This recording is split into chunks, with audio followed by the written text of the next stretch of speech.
e a gente só tem a agradecer, é orgulho, muito orgulho. Você falar hoje de 1,5 bilhão é coisa para chuchu, assim, é muito mesquinho da nossa parte a gente não querer que as coisas evoluam, sabe? Quando você chega na banda de reggae, tem uma mistura de jazz, tem uma parada com funk, tem com rap, tem tudo isso misturado, é uma coisa que pode assustar um pouco os mais conservadores, assim. Só que, cara, a gente nasceu da miscigenação, a gente nasceu da mistura e a gente vai continuar misturando. O mundo não tem como ficar mais na mesma. Acho que, tipo, a gente está no momento de ou vai ou racha. Por isso do podcast fazer tanto sucesso, não o nosso, né? Mas os podcasts por aí fazer tanto sucesso, que é justamente uma enciclopédia viva da época, do ambiente cultural e socioeconômico que a gente vive hoje, do qual que a gente está inserido, porque ficou muito uma fiscalização, você tem que posicionar, você não tem que nada, entendeu?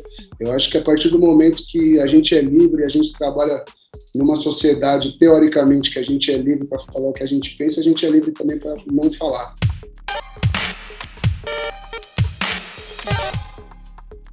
Quando eu tinha uns 7 anos, assim, eu já tinha pedido um teclado de Natal, assim, que acho que o normal seria, sei lá, um videogame. Eu estudei piano até os 12 anos. Thales nunca foi uma pessoa que gostou de estudar, entendeu? Então, acho que tudo que trouxe um dever muito grande para mim foram coisas que eu me afastei.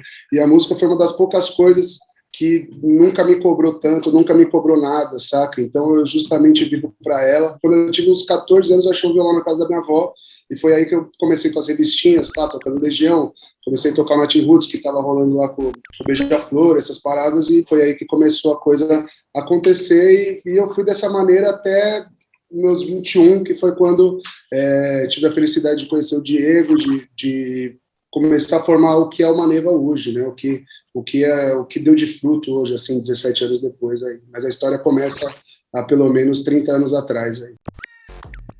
Eu sou um cara que vim do rock também, saca? Eu era um cara que sempre curti muito rock, gostava muito de Rage Against, tive banda que era cover de Rage Against, Red Hot, Chili Peppers e tal. E eu sempre escrevi uma parada muito voltada para essa onda, da Legião Urbana tal, Capital Inicial, tipo esse rock mais Brasília aí dos anos 90 e tal, 80, 90. E em 2001, que eu conheci o Diego que é um grande entusiasta do reggae, começou a me apresentar esse universo do reggae. Foi uma coisa muito natural, que as músicas que eu fazia antes pro rock, elas começaram a se transformar pro reggae de uma maneira muito natural e ficou uma coisa muito mais bonita, assim, sabe? Parece que era o tempero que estava faltando para as canções. E, inclusive, a gente acabou compondo o primeiro disco do Maneva. A fim de estar de todo aquele jeito. Eu e o Diego já tinha algumas canções que vinha lá dos meus 14, 15 anos, que foram canções que entraram nesse álbum de 2005.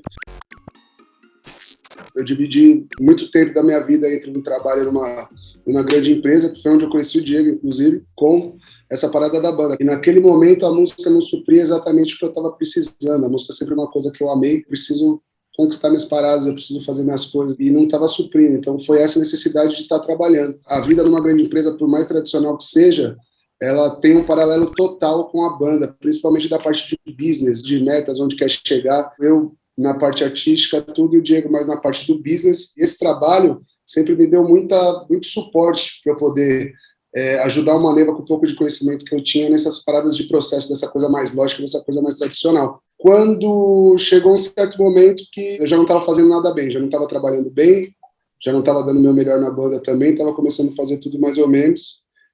Eu tive uma proposta de trabalho que era, na época, basicamente recusável, e comecei a escolher ali o que seria o futuro mesmo pro Thales, né? E na hora que eu escolhi o Maneva naquele momento, eu falei assim, se eu já escolhi o Maneva agora aqui, de não ir para outro estado que seria, não vai ser aqui que vai acabar me segurando.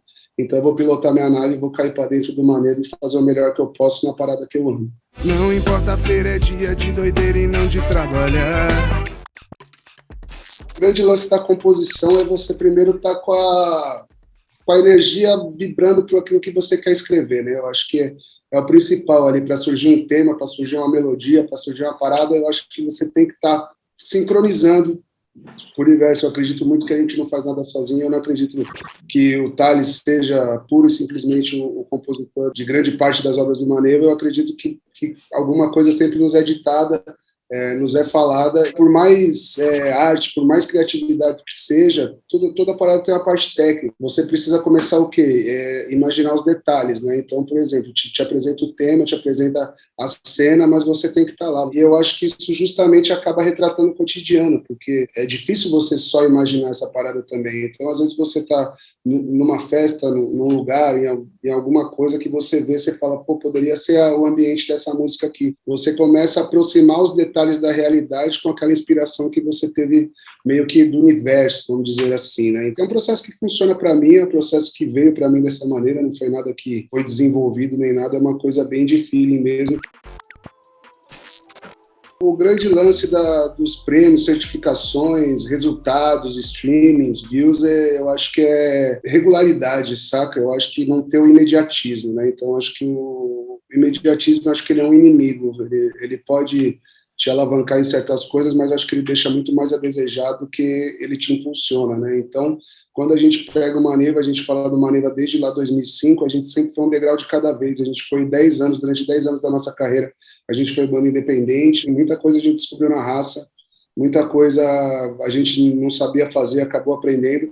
Então, esse foi um laboratório muito bom para a gente. Então, quando você fala de Maneva hoje, é uma banda que viveu intensamente seus 17 anos e viveu intensamente o crescimento esses 17 anos, né? Eu acho que isso que dá o sabor, isso que dá a certeza do que a gente quer, né? Claro, eu não vou ser demagogo, falar para você que a gente acompanha tendências de mercado, a gente tem toda uma parada, tem todo um estudo para fazer as coisas, mas assim, a gente não deixa de fazer as coisas que a gente acredita. Por exemplo, o Grammy Latino, a gente foi indicado na melhor canção de língua portuguesa, que é uma das categorias mais concorridas, né? Se você for pensar, são mais de 600, 700 músicas que concorrem. Você está lá entre os 5, 6 indicados, realmente é uma parada enorme, é uma coisa que você fala, pô, tem alguma coisa aí, a gente está no caminho certo, e traz aquela sensação ambígua, né? A gente tem aquela coisa de sensação de dever cumprido e aquela sensação de querer mais. E a gente só tem a agradecer, é orgulho, muito orgulho. Você falar hoje de 1,5 bilhão é coisa para chuchu, assim. Tocando no assunto da cena do reggae, a cena do reggae teve uma cena muito forte,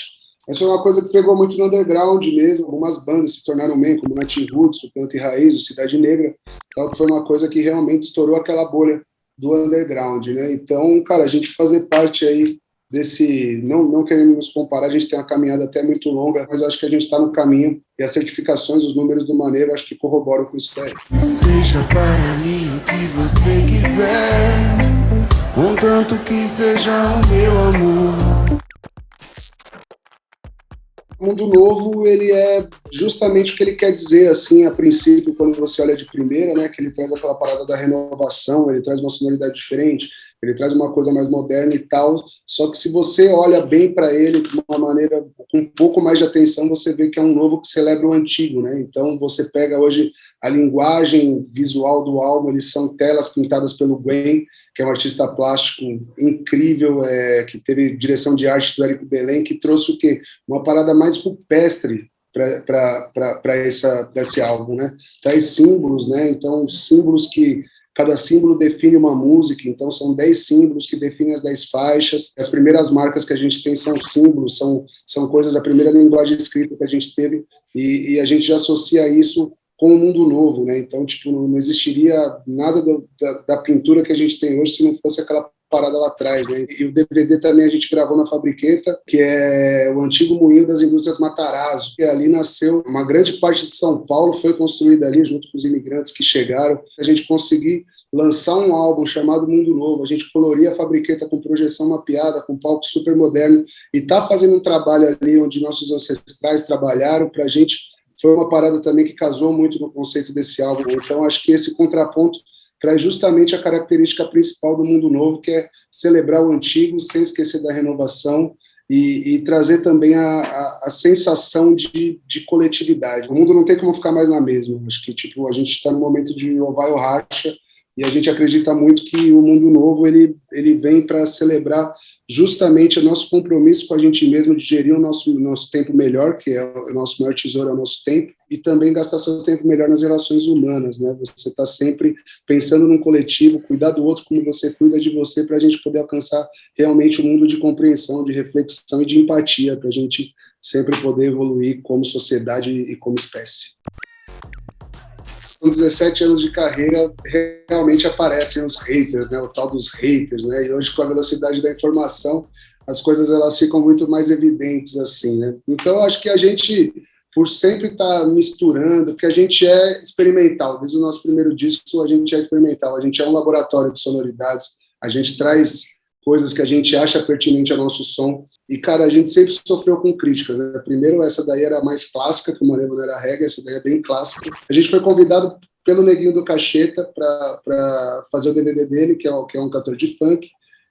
E ali já começou algumas críticas ali, já da gente estar juntando o reggae com o funk e tal. E depois, no disco subsequente que a gente lançou, a gente trouxe o Rariel, que aí foi a gota d'água para a galera, que a galera começou, mano, a criticar ferozmente. Aí surgiu a ideia, a gente falou, mano, vamos fazer um saque respondendo aos comentários, porque existe uma grande diferença, a gente se amarra em crítica construtiva. O cara fala assim, o repertório está muito lento, acho que precisa de uma coisa mais antigas, saca? São coisas legais que a pessoa que gosta da gente consome a gente. Eu acho maneiro falar, mas eu acho que tem gente que destila o ódio e sem conhecer, sabe? Então a gente sempre, como encara as coisas de bom humor, a gente resolveu dar uma resposta bem humorada. O Maneva não é reggae? Está começando o saque, o Maneva responde aos haters. Odeio funk, tá sujando o reggae. Engraçado que o funk é uma manifestação cultural, assim como o reggae, e o reggae prega o quê? O conhecimento, a tolerância, a igualdade. Importante a gente respeitar as escolhas, né? A gente não pode gostar do que a gente projeta do artista, do que a gente projeta da pessoa, né? Idealizar alguma coisa. Não, a gente tem que aceitar as pessoas com as escolhas e com os defeitos, e isso cabe para os artistas que vocês gostam. É muito mesquinho da nossa parte a gente não querer que as coisas evoluam, sabe? Não querer que as coisas mudem. Quando você chega na banda de reggae, tem uma mistura de jazz, tem uma parada com funk, tem com rap, tem tudo isso misturado, é uma coisa que pode assustar um pouco os mais conservadores, assim. Só que, cara, a gente nasceu da miscigenação, a gente nasceu da mistura e a gente vai continuar misturando. O Tá de Boa foi uma parada muito legal que a gente idealizou, eu, Diego e o Deco, foi nessas conversas aí pandêmicas aí, que a gente tava meio caçando assunto para fazer, a gente pegou e montou esse podcast lá, que foi uma parada incrível, assim, saca? A gente recebeu muita gente legal e foi muito bom, assim, conhecer outros pontos de vista, saca? Principalmente de estar do outro lado da cadeira, de você estar podendo fazer as perguntas, puxar os assuntos, trazer a conversa para o seu lado, e aquele jogo de tentar arrancar o máximo da pessoa que você está conversando. Então foi uma experiência muito legal nesse ponto, por isso do podcast fazer tanto sucesso, não o nosso, né, mas os podcasts por aí fazer tanto sucesso, que é justamente uma enciclopédia viva da época, do ambiente cultural e socioeconômico que a gente vive hoje, no qual que a gente está inserido. Só que assim,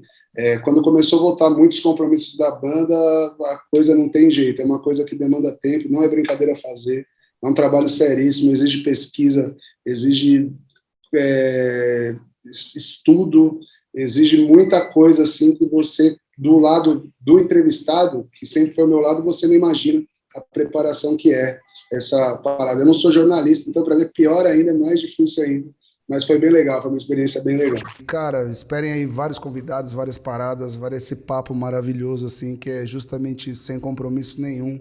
A gente só tem compromisso com uma coisa, com o sentimento da galera e com a verdade sempre. Beijo no coração de todos. Tá de boa.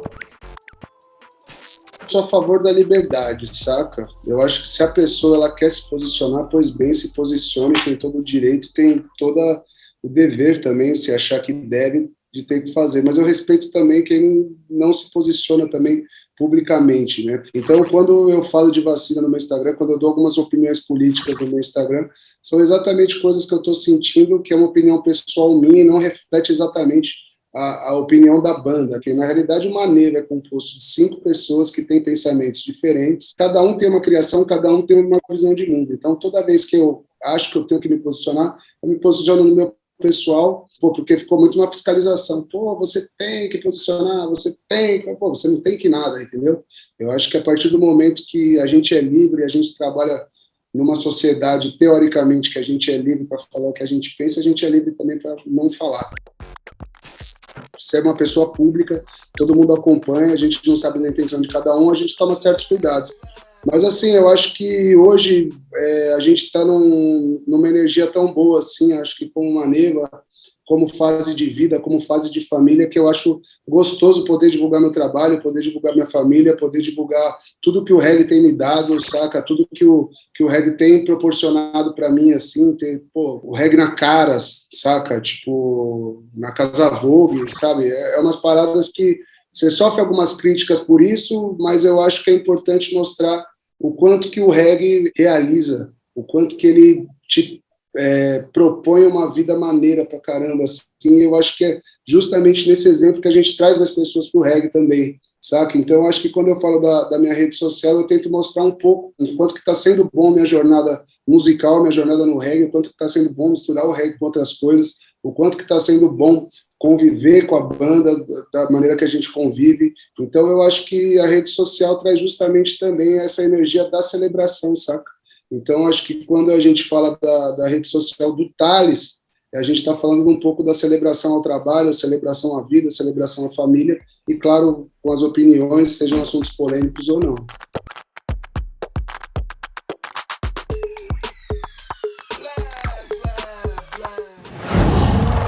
Qual?